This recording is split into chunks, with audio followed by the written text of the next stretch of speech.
Thank you. Thank you. Thank you, my friend. Thank you.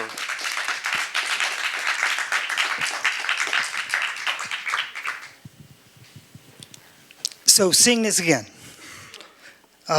some things really struck me. Elizabeth, Michael Hickson, Jerica Bowen. One of the things I think this film does, among many, really, really well, is you give us a sense, a glimpse into their lives as well as their deaths. And while the headlines can tend to be sensationalistic and tell one story, reality is a little more complicated, more nuanced. I want to talk about that nuance, okay? What first drew you to Elizabeth's story? And why is it important to tell it from a nuanced, disability-forward perspective? Yeah, well, first of all, I just wanted to thank ReelAbilities for having me. Thank you all for having me. And just want to mention that amid the choppy blocks that PBS and NPR are on, I would just want to remind people that this was a co-production of public television, and it will be on public television. It would it exist without public television? Yeah.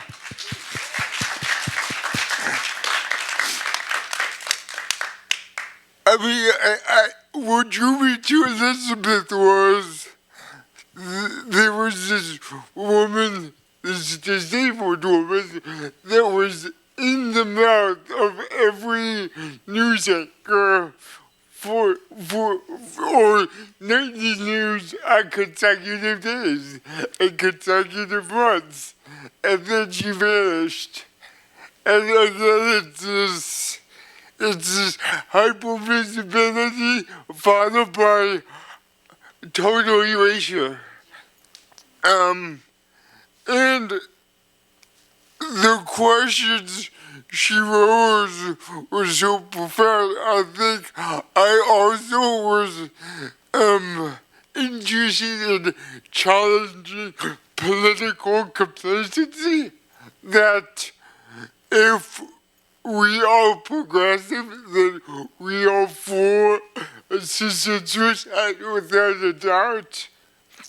And I knew that there were many disability activists fighting assisted suicide.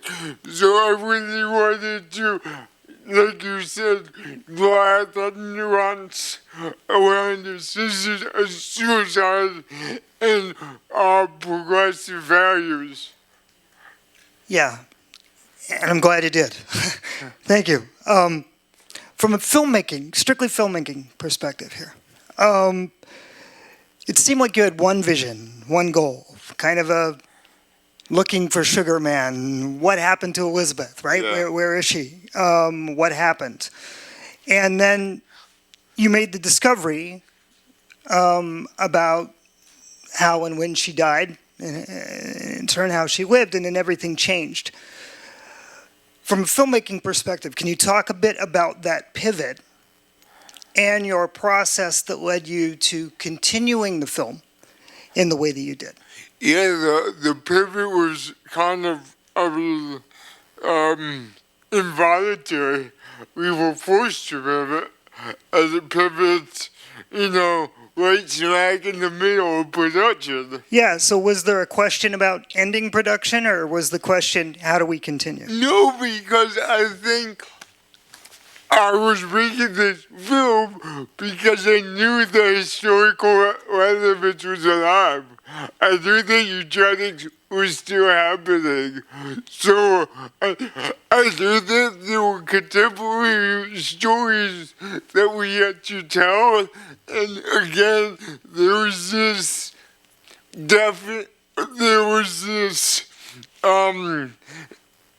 just distracting erasure around her that I think even if she was dead, I could possibly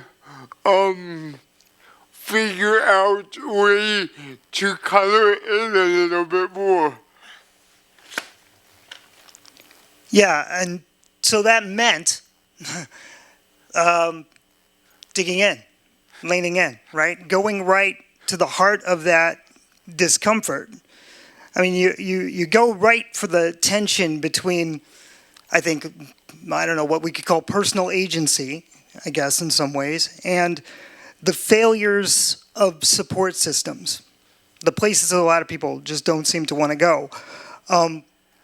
Why was this tension, you think, important to examine and to explore, and how do they inform and influence each other?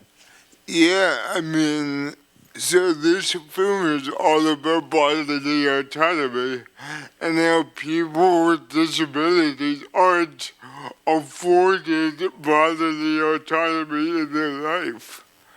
So I think it's about, instead of focusing on this quick fix or this progressive rallying cry around assisted suicide, we really need to look at what services are given to disabled people.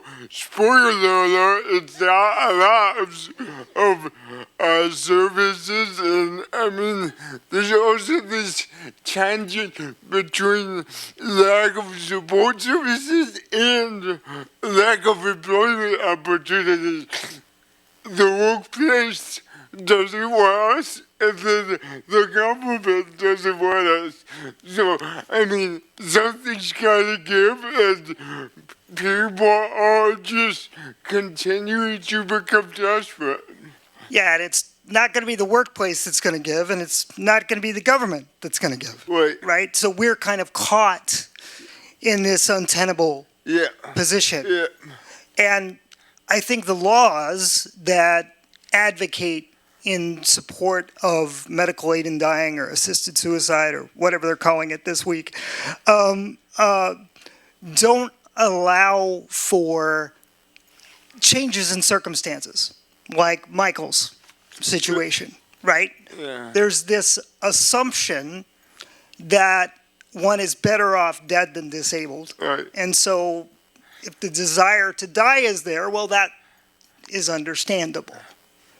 Right. And if you're sort of approaching it from the conditioned perspective, the non-disabled, let's say, perspective, that seems perfectly acceptable to most people. But I also think it's more sinister than that. How so? I think the government, and I think medical institutions, and I think insurance companies want us dead. The system is designed so that you have a shitty knife outside the hospital, a shitty knife in the hospital, so we're gonna pass assisted suicide and you can thank us later. I think that gets to my next question. You say in the film, and I've heard you in other interviews, say essentially that this film is not ostensibly about assisted suicide. And it's not about having cerebral palsy or any other disability, but that it is about ableism. And I think connected to that clearly is isolation, desperation, exhaustion in fighting those systems. That's an important distinction. Talk a little bit more about that, if you would. Yeah. The distinction. Yes. Between. The distinction. Yeah. I mean, when you have a group of people who identify in the marginalized as a marginalized group, are disproportionately killing themselves, it's not about personal choice.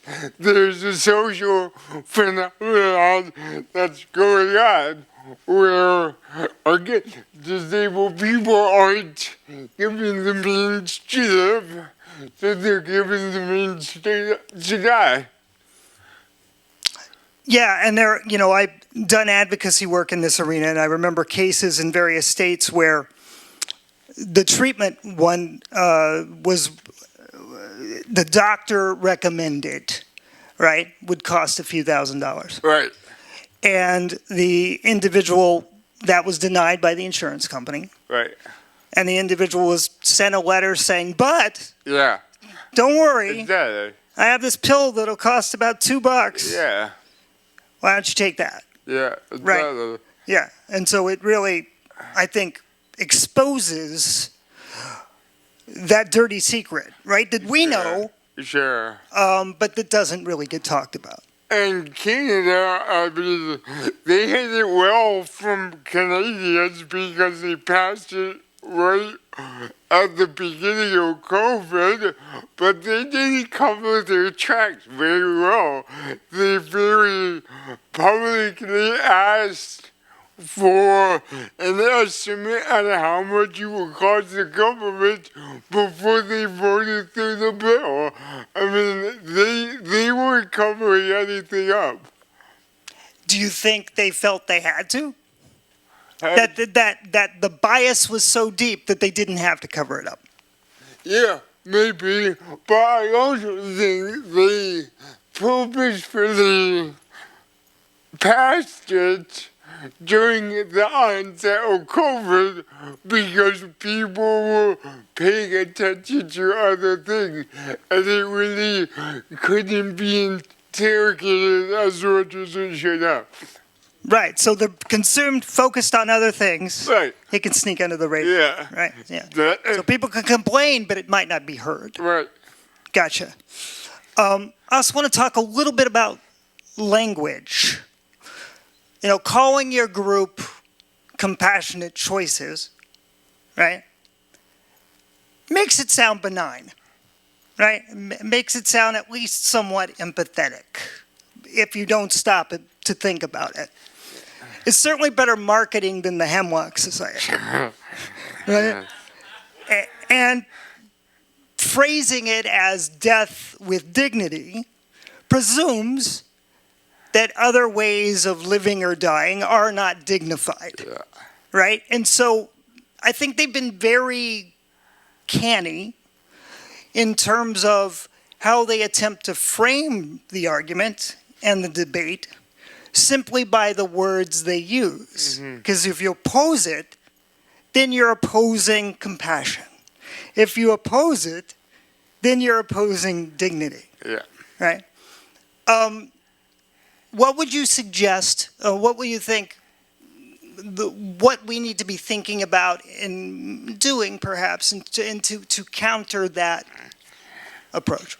Yeah, it's kind of a macro answer, I think, again, I'm not trying to dive into the culture war about suicide, but I think, especially with the midterms coming up, the question around disability support services needs to be asked to candidates.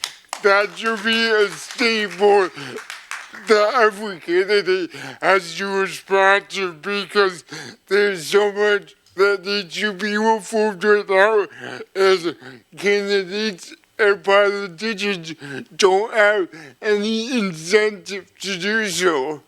So the only way that happens is if there's a contingency of people willing to hold their feet to the fire. And that means showing up, Yeah. going to the town halls, going to the meetings, meeting them where they are. Yes. Yeah. Specifically asking the question. Yeah. Because I doubt they especially if they haven't been elected before, I doubt that they are versed in how disability support services work. But if they can't have questions about it, they'll take a stance really fast. Right, especially if the cameras are on them Exactly. and they're surrounded by people. Exactly. Yeah, so I think we've touched upon, certain themes, the reasons why, the things behind it. Anything that I haven't covered here in terms of conversations, what conversations and what changes as a result of those conversations do you hope that this film sparks about issues like disability care, community, maybe even autonomy and ableism? Yeah, not to repeat myself, but it's about giving people the means to live, whether that's employment, whether that's government support services, universal health care. There are a lot of things, forces against disabled people right now that don't need to be there. And then in order to push back against them, I think it's like, you don't have to like it. The reality is it's going to be up to us to speak up, because others either don't understand it or aren't going to do it or don't care. Yeah, it's about rallying your fellow progressives to be versed in these issues. And again, to hold especially Congress, hold their feet to the fire and, tell them to re-examine why people are literally legislated into poverty. It's outrageous. Yeah, absolutely. Thank you for the film. Thank you for the conversation. I want to give time for one or two questions. So if you've got a question, raise your hand. Raise your hand, and somebody will take a mic to you. Okay. Great. Thank you. Hi, Reid. My name is James Marniger. How much, documentary footage did you actually have to scrap from the film that wasn't used, and the reaction from the sisters when she passed, right, and the reaction from you? What was that moment like? So are you asking how much footage I shot? Yeah. Not that much, I want to say between 60 and 80 hours.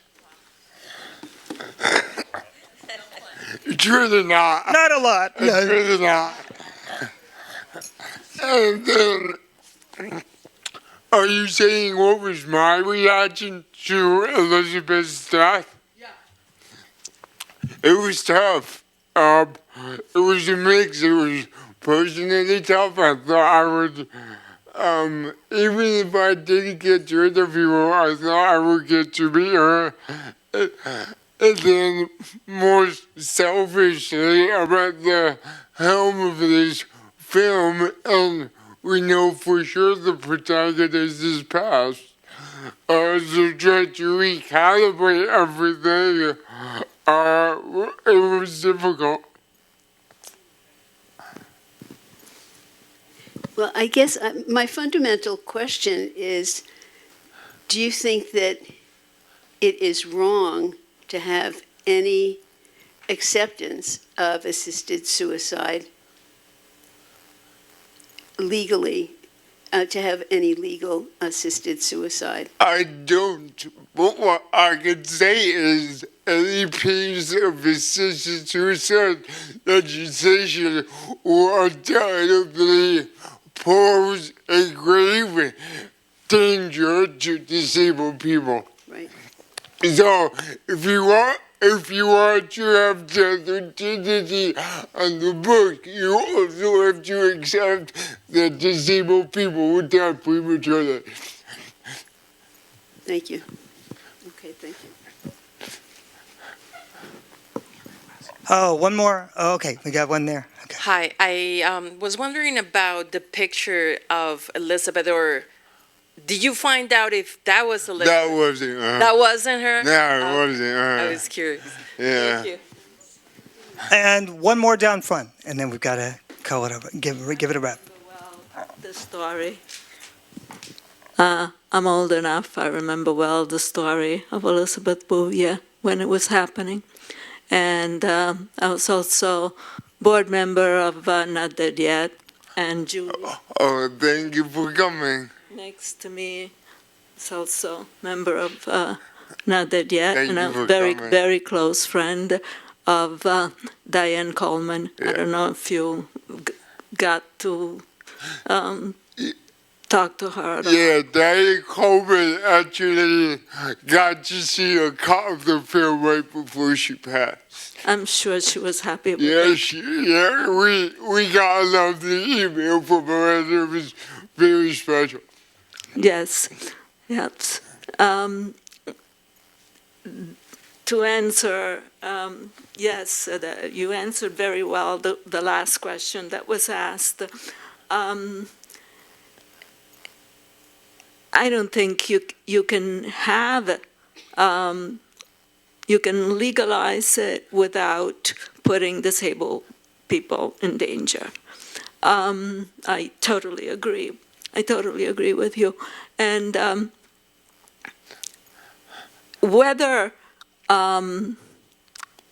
it's not a question of whether it's right or wrong, because many times it's put as, you know, the argument is sanctity of life, how, oh, you shouldn't, you know, this is wrong, and it's the Christian right.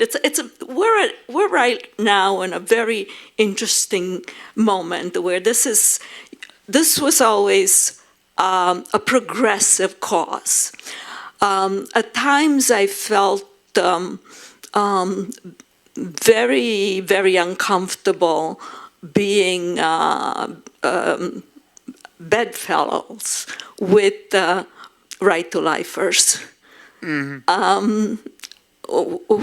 were against this issue. You know? I'm very proud that our argument is secular, and we have room for people of faith to join us and really support humanity. So thank you. And I think the arguments in favor of assisted suicide tend to assume, contrary to the evidence, even in fantasy, that there's some kind of level playing field. Right. And that simply doesn't and never has existed. Yeah, really quick, there was a study in Oregon, I think in the 90s, where they tried to figure out why people were using the assisted suicide laws, and 4 out of the top 5 were related to disability. It wasn't pain. It was related to depending on others. Yeah, you suddenly faced with things like ableism and discrimination that you never had to face before. Right. That doesn't feel good. Right. Right? And I think it's up to us to confront that, all of those things. Well, thank you, Reid, for the film. Thank you so much. Thank you for the conversation.